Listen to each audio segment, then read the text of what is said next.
Con nosotros César Aparicio, él es dirigente sindical de los trabajadores de los puertos, ex trabajadores a los cuales se les adeuda pues una cantidad considerable de dinero. Buenos días, don César, bienvenido. Buenos días. ¿Qué es lo que está pasando? ¿Sigue la lucha? ¿Siguen tratando de conseguir estos pagos y no se da? Bueno, para empezar, sentimos que el licenciado Jorge Baracac, que es una persona que administra en estos momentos la Autoridad Marítima de Panamá, se ha valido de ciertas artimañas legales y de alguna manera, a juicio nuestro, él ha utilizado magistrado de la Corte Suprema. En lo personal, nosotros sentimos que Luis Ramón Fábrega, que fue ex empleado de la Autoridad Marítima y que hoy en día es magistrado y que es compañerito pío pío de él, lo ayudó para sacar un beneficio de que él no se encuentra en desacato con una orden emitida por la Corte Suprema de Justicia, en este caso el licenciado Ayub Prado, y en esa misma dirección el procurador de la administración, Rigoberto González Montenegro, el 1 de octubre del 2015, establecieron coincidentalmente que a los ex trabajadores se les adeudaba dinero producto de la privatización. ¿De cuánto estamos hablando más o menos? ¿A cuántos trabajadores? Bueno, según los cálculos realizados dentro del Ministerio de Trabajo, en lo que refiere a cálculos sindicales,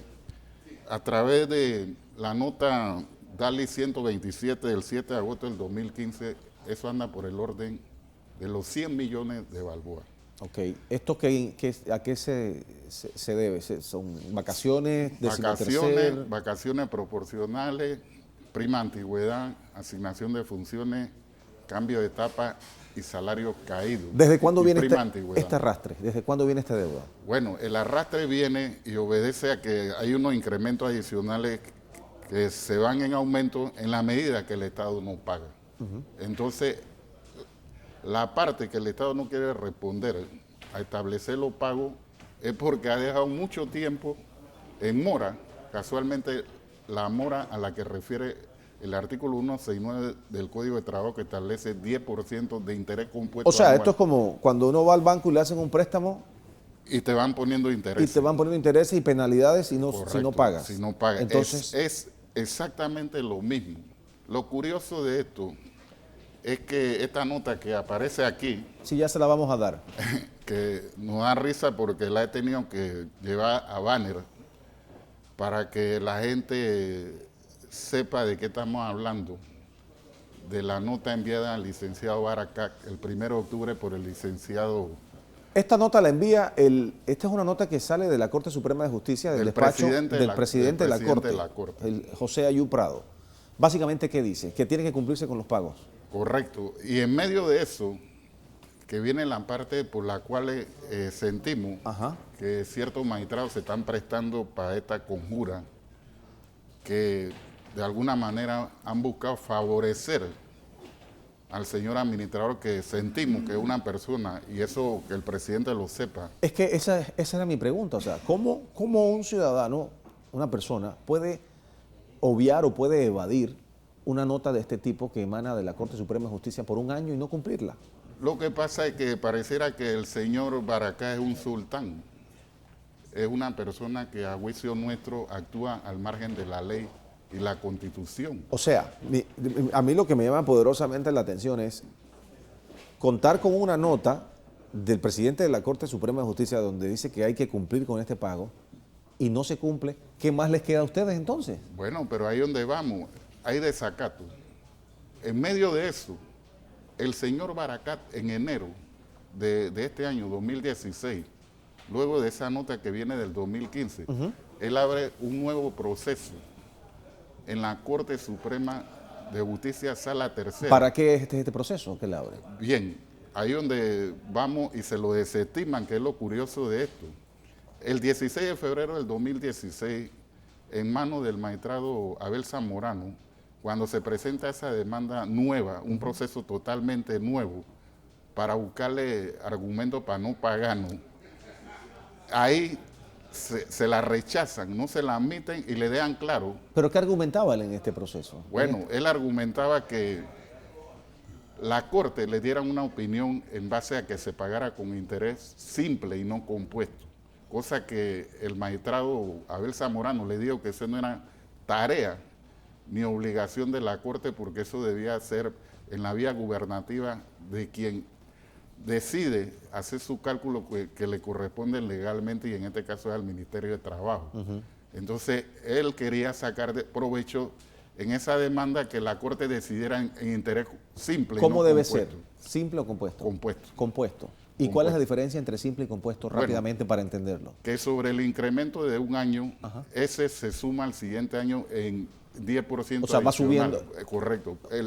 O sea, es más dinero cuando es compuesto. Correcto. Ok, y eso es lo que él de ahí se agarró para dilatar esto entonces. Correcto. Entonces, como las cosas no le salieron en su favor, entonces inventó ahora otra situación. Y entonces cuando... ¿Inventó, dice, ahora mismo?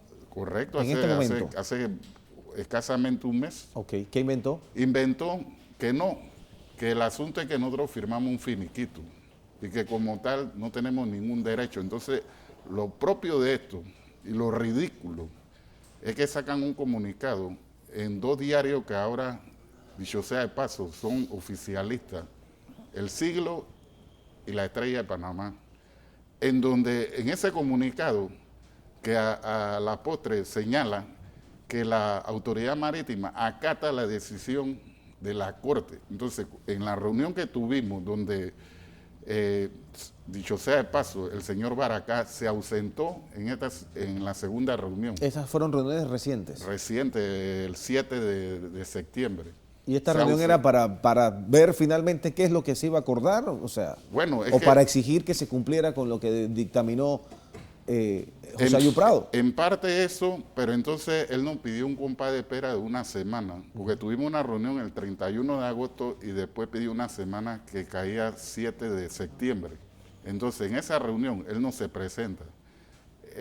Ahí lo excusan diciendo que él se había ido para los Estados Unidos. Hay quienes aseguraron de que él estaba en otra oficina escondido, cosa que a mí no me consta. Lo propio de esto es que en esa reunión que le hace frente el subadministrador de la Autoridad Marítima, Alejandro Moreno, y el licenciado Eduardo Segura, que no tuvieron ninguna capacidad razonable para debatir el tema en discusión. Porque miren, aquí hay que tener claro una cuestión. O la Constitución en los derechos fundamentales, que dicho sea de paso, aquí lo tengo, el artículo 71, y le doy lectura, son nulas y por lo tanto no obligan a los contratantes, aunque se expresen en un convenio de trabajo o en otro pacto cualesquiera, las estipulaciones que impliquen renuncia, disminución, adulteración o dejación de algún derecho reconocido a favor del trabajador. Si esto es cierto, aquí entramos en una cuestión que los derechos de los trabajadores son irrenunciables. Este mismo artículo se traslada al Código de Trabajo. El mismo artículo es una transcripción y se traslada en el Código de Trabajo en el artículo 8. Esto es para refutar lo que él dice del finiquito, sí, lo del finiquito que ustedes pierden todo derecho. Sí, porque mire, en Junta de Conciliación, donde nosotros hemos participado, estas cuestiones se da constantemente, que los empresarios hacen que el trabajador le firme una cantidad a veces irrisoria. Pero entonces tú te vas al Ministerio de Trabajo, ya te hacen tu cálculo y lo llaman a capítulo para decir que eso no vale. Y echan todo por tierra. Claro, entonces estamos cayendo en lo mismo. Entonces, esto es un derecho fundamental, el artículo 71. Entonces, lo que nosotros queremos es, obligadamente, al señor presidente, que razonablemente le quite ese sultanato a ese señor Baracá. Finalmente, ya para aterrizar la entrevista, ¿qué va a pasar ahora? ¿En qué van a quedar luego de estas reuniones que no se acordó absolutamente nada? Bueno, ¿Van a seguir luchando? ¿Van a seguir a otras instancias? ¿Qué va a pasar ahora? Nosotros sentimos que las reclamaciones de los trabajadores portuarios, los ex y los actuales, es como una bola de nieve, que aquí incluso se puede parar ese puerto de Balboa y Cristóbal. Y lo estamos advirtiendo porque el señor Varela ha permitido en el puerto de Balboa y Cristóbal la terciarización de los servicios portuarios, al grado que ahora los trabajadores perdieron su estabilidad laboral y ahora no son sujetos de crédito, porque le creyeron a la empresa que pasándose para la empresa nueva, le iban a asegurar su prima antigüedad y su derecho de tiempo de trabajo, y eso no ha sido cierto. Entonces, ¿cómo se han sentido esos trabajadores ante el engaño? Y quiero ser, dicho sea de paso, dejar claro que el licenciado Eduardo Valle, que es el mismo que administra legalmente la empresa de Varela, es la persona que está haciendo eso en contubernio con el Ministerio de Trabajo, cosa que nosotros somos de la opinión que el único que puede resolver este tipo de problemas es el señor presidente. Ok, el presidente de la República entonces tiene que definir qué es lo que va a suceder con ustedes. Primeramente le mandamos una carta, dejándole claro Ya. la situación real de todos nosotros para que se busque la manera de una salida conversada. Don El César. señor presidente es la persona. Bien, muchas gracias por la visita y por traernos toda esta información. César Aparicio, ex trabajador portuario.